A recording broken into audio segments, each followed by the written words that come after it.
بتاتی چلوں کہ میری امی بہت خوبصورت تھیں۔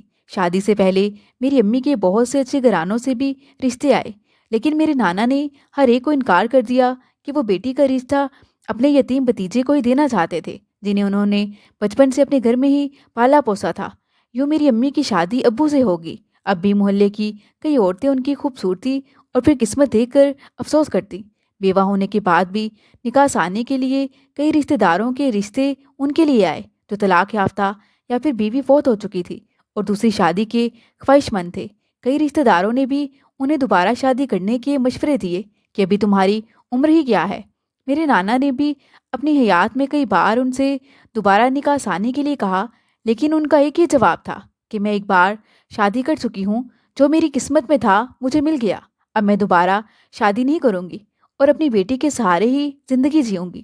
سوتیلا باپ نہ جانے کیسا ہو، اور میں نہیں چاہتی کہ میری بیٹی سوتیلے رشتوں میں زندگی گزارے۔ یوں میری خاطر وہ اپنے کندن سے روح پر غربت کا بھوت مل کر بیٹھ رہیں، یہاں تک کہ ان کے بال ان کے دوپٹے کے اندر ہی سیاہ سے سفید ہو گئے، مگر ان کو اپنے سیاہ و سفید کی کب فکر تھی؟ ان کی نظریں تو اب مجھ پر گڑی تھیں، میں جو عمر بیل کی طرح دن بدن بڑھتی ہی جا رہی تھی۔ میٹرک کے بعد میں گھر بیٹھ گئی۔ گھر میں بور ہوتی کہ نہ تو بات چیت کو کوئی بہن بھائی تھا اور امی تو ہر وقت بس اپنے کام میں مشغول رہتی۔ میں سخت تنہائی کا شکار تھی۔ اب فارغ وقت میں ٹی وی کے آگے بیٹھ جاتی، کچھ سہیلیوں کی باتیں سن سن کر اور کچھ ٹی وی پر ڈرامے اور فلموں کے باعث میرا بھی دل چاہتا کہ میں کسی سے محبت کروں یا کوئی مجھے چاہے۔ مجھے محبت کے کھیل بہت اچھے لگتے۔ میری امی ہر آئے گئے سے کہتی کہ بہن دعا کرو مجھے بیٹی کا اچھا اور نیک رشتہ مل جائے اور میں عزت سے مدیحہ کو اپنے گھر کا کر دوں۔ کئی پڑوسنیں تو انہیں اچھے کی امید دیتی اور کئی ان کو جوانی سے پہلے بوڑھا دیکھ کر کہتی کہ شہناز، تم نے اپنا سونے ایسا رنگ روپ اور جوانی اپنی بچی کے پیچھے مٹی کیا ہے۔ دوسری شادی کر لیتی تو آج جوانی میں تم پر یہ بڑھاپا نہ آتا۔ خیر، جو اللہ کو منظور تھا۔ اور ہاں، تم کیوں فکر کرتی ہو؟ تم بیوہ صحیح، لیکن دیکھنا تمہارے نیک اتوار کے باعث تمہاری بچی ضرور کسی اچھے اور شریف گھر میں بیاہی جائے گی۔ ان دنوں میری عمر ہی ایسی تھی کہ زمانے کی کوئی فکر نہ ستاتی تھی، طلسماتی اور فلمی دنیا میں جیتی تھی۔ ہر دم ان خوابوں میں رہتی تھی کہ کوئی سجیلا جوان آ جائے، میری اس کے ساتھ شادی ہو جائے اور وہ مجھے اپنے سجے ہوئے گھوڑے پر بٹھا کر لے جائے۔ جب چھت پر جاتی ادھر ادھر تاکتی کہ شاید کوئی کڑیل میری خاطر کسی طرف سے آیا ہو، مگر کبھی کوئی ایسا نظر نہ آیا اور میں روز ہی مایوس ہو کر چھت سے نیچے اتر آتی، جہاں برآمدے کی چھاؤں میں میری ماں بیٹھی رسان سے مشین چلا رہی ہوتی۔ اب سوچتی نہ جانے وہ نوجوان کب میری زندگی میں آئے گا جو مجھ سے محبت کرے گا اور جس سے میں چھپ چھپ کر مل سکوں گی۔ ایک روز ہماری گلی کے گھر سے شادی کا بلاوا آیا۔ ان کے بیٹے کی شادی تھی۔ مقررہ روز میں بھی امی کے ساتھ شادی میں گئی۔ جب عارسی مصحف کی رسم کرائی جا رہی تھی، میں دلہن کے پاس ہی کھڑی تھی۔ دلہن بڑے سے شیشے میں دیکھ رہی تھی۔ نہ جانے کیا سوچ کر میں نے بھی جھک کر دیکھا۔ دلہا کے عین سامنے ایک کونے میں مجھے ایک چہرہ اور بھی نظر آیا۔ باقی چہرہ تو اچھے سے نہ دکھا کہ اور بھی لوگ تھے، مجھے صرف اس کی آنکھیں دکھائی دیں، تھوڑی تھوڑی گھنگریالی پلکوں والی روشن اور چمکدار آنکھیں۔ میں نے نوٹ کیا کہ وہ مجھے کو آئینے میں گھور رہی تھیں کہ میری شبیہ بھی اس میں نظر آ رہی تھی۔ بس پھر کیا تھا، ان دو آنکھوں کو گھورتے دیکھ کر میں تو جیسے دل ہار بیٹھی، شرم کے مارے جلدی سے پیچھے ہٹ گئی۔ کیا خبر تھی کہ یہ دو گہری سیاہ آنکھیں عمر بھر میرا پیچھا کریں گی، ورنہ میں کبھی بھی دلہن کے اوپر سے آئینے میں نہ جھانکتی۔ جتنی دیر میں شادی والے گھر میں رہی، وہ آنکھیں مسلسل میرا تعاقب کرتی رہیں۔ میں جہاں ہوتی وہ شخص وہیں میرے آس پاس رہنے کی کوشش میں لگا تھا۔ شادی ختم ہوئی تو ہم گھر آ گئے، مگر گھر تک بھی اس نے میرا پیچھا نہ چھوڑا۔ میں بھی تو اسی کے خیالوں میں کھوئی ہوئی تھی۔ شادی کے دوسرے روز ہمارا دروازہ بجا۔